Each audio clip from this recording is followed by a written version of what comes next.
Welcome to Bed Crime Stories podcast. I'm your host, T. If you like all things true crime, if you like it delivered in a peaceful, tranquil manner, if you like it clear and concise without drama, then I highly recommend you subscribe. And if you like what you hear, please smash the like button. It's a free way you can help. And now, without further ado, let's dig in. Hello, beautiful people. Hope you're doing well. Gonna talk a little bit about Jay Slater. We now know that he died as a result of traumatic brain injuries, at least according to the coroner in Britain. It seems that many now believe Jay fell off a cliff from a significant height, landed on his head, and he died instantaneously. So far, the official take seems to be that Jay made an illogical decision to attempt a multi-hour-long hike through rough mountainous terrain, replete with sharp cacti and brush so thick you'd need a machete to cut through it unscathed. One newspaper reported that Jay was found, quote, alongside his possessions and clothing. If we take that literally, that would mean that Jay wasn't wearing his clothing and it was found next to him. Nobody has come out to verify if that's true. Now, let's assume for this video that this really was just a tragic accident brought about through poor decision making. I still want to know why Jay decided that going on this hike was his best plan of action for getting back to his friends in Los Christianos. Let's say there was really no foul play involved, and let's say Jay wasn't afraid that morning, and nobody was out to harm him or chase him into that ravine. If Jay was reasonably intelligent, as his mother Debbie Duncan and his friend Lucy have said, how could he have thought that walking through that cacti-rich, volcanic rock-laden foreign terrain was his best option? Remember, this would mean that he picked this crazy hike instead of 1, waiting 2 hours for a bus, 2, waiting for A.U. Kassem to wake up, 3, calling his friends Lucy and Brad to say, come and get me, or 4, calling a taxi or an Uber. I'm assuming Jay was exhausted after 3 days of dancing at a rave.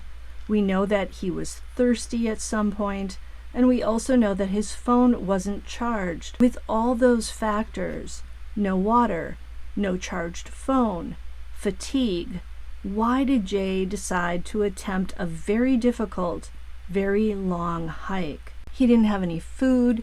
He was wearing shorts and a t-shirt, so he wasn't fully protected against all that thick brush and the sharp cacti.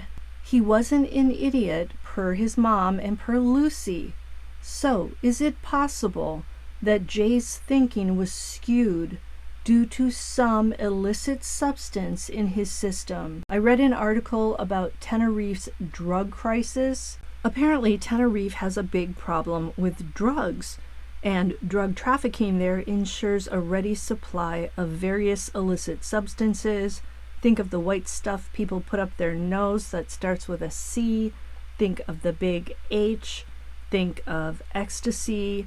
Think of other synthetic drugs. In some photos and video footage from the Papagayo Beach Club, Jay looks out of it.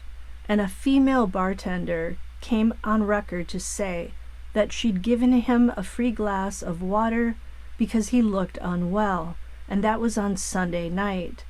Did Jay maybe take some type of drug that grossly impaired his judgment and perhaps triggered paranoia and irrational thoughts? I mean, if he was reasonably smart and if he had used logic, Jay probably would not have attempted that hike. Let's face it, nobody in their right mind would do that under all those conditions. No water, tired, a phone that's about to lose its charge, no food. You'd never been out there in that terrain before. You don't know what wildlife you might come across. You don't know if you're going to get to a cliff where it's dangerous to try to get down. I've been racking my brains over this, and the only thing I can think of, if there was no foul play involved, is severely impaired judgment brought about by drug use. Now, I'm assuming that Jay's parents do want a toxicology report. Unfortunately, those can take a long time, several weeks to several months. It's been reported that Jay's body, after being in the ravine for 29 days, was badly decomposed, and the authorities told Jay's mom that seeing him would not be a good idea. We know that the post-mortem examination done in Britain revealed broken bones and traumatic head injuries that again led to his instantaneous death. Now, according to a forensic pathologist named Dr. Stan Adams, toxicology reports can still be done on badly decomposed bodies, although it's complicated. If blood is not available to test, something called organ squeeze blood can be used. Dr. Adams writes, for example, in a severely decomposed body where blood is not available, the spleen or lungs can be squeezed for their blood. The caveat being that such organ squeeze blood does not have reference standards for quantitative toxicology, i.e., cannot use drug levels, but it can still be used for qualitative, that is, yes or no toxicology. Dr. Adams also wrote, quote, sometimes maggots themselves can be submitted for qualitative toxicology analysis, although I myself have wondered if the toxicologist puts the maggots into a blender or something like that, end quote. Gross! By the way, blood, urine, liver blood are the specimens of choice for detecting drugs in a body. But vitreous, gastric, and other specimens may also be collected at autopsy and forwarded to a lab for testing. Vitreous body fluid, which is known as vitreous humor, is the clear gel that fills the space between the lens and the retina of the eyeball. If the eyes are intact, this could prove a good specimen. Who knew? I am hoping that toxicology tests were done for Jay Slater. If Jay truly made the irrational decision to try and hike down the mountain, I think it's important to find out if some illicit drug was in his system, and if so, what drug was it and who sold it to Jay. I read another article, this time on the BBC News website. The article was called "The Drug That Makes People Jump Off Buildings." The article talked about a synthetic drug called monkey dust. Per the article, this synthetic drug has led people to jump off buildings, bite other people, and run into other people's homes. Monkey dust is a Class B drug in Britain. Class B drugs include codeine, ketamine, that's the drug that killed Matthew Perry, cannabis, and spice. Apparently, monkey dust has been around for several years, and it can make people stop feeling pain and cause hallucinations, and its effects can last for several days. The drug also leads to paranoia. In Britain, they've had instances of people on monkey dust jumping into traffic, as well as jumping off bridges and high buildings.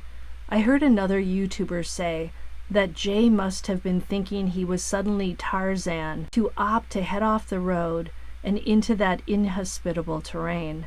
Well, maybe, just maybe, Jay really did think he was Tarzan or some other invincible young god, capable of tackling an 11-hour hike without sleep, without water, without food, without the proper clothing, without the proper gear, without a map. If foul play really did not play a role in this situation, then to me, drugs are the only thing that could drive a reasonably intelligent young man, to decide he couldn't wait 2 hours for a bus, couldn't call a taxi, couldn't wait for his new friend Ayub Kassem to drive him back to Los Christianos, couldn't call Lucy, couldn't call Brad.